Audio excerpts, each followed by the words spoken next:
Okay, so wanted to do a sound test here. I'm gonna do just like a regular pitch shot and a flop shot with both of the lob wedges. So I have a Cleveland forged 588. It's is it 2 years old now? And then I'm gonna use the Ping lob wedge. Now obviously the difference is one's gonna be a graphite shaft, one's gonna be steel, so that should change a bit. But I'm very curious to see. I want to know both how easy it is to get this club into the air if I try and open it up, because both clubs did have a lot of bounce to them. The Ping is a 58 degree, and the Cleveland's a 60. So I'm going to hit one pitch with the 588, and then I'm going to do one with the Ping, and then I'm going to hit a flop with the 588, and then a flop with the Ping.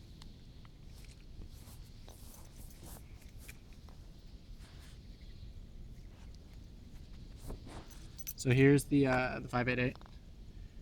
If I can not bury it in grass that's really deep. Okay. So here's the just a normal pitch shot.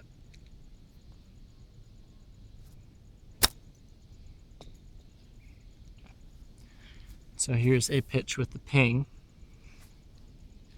And so my pitch, I'm really just kind of back stance, not opening the face at all. I'm just trying to hit it square.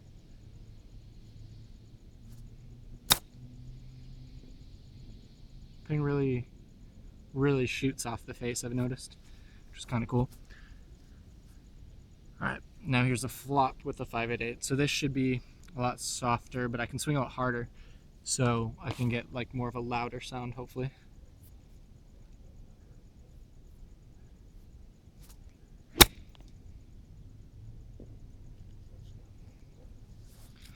And then one last one with the Ping.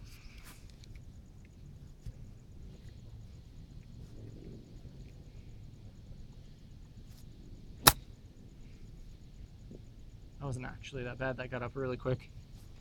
I'm actually surprised by that. And there you have the sound.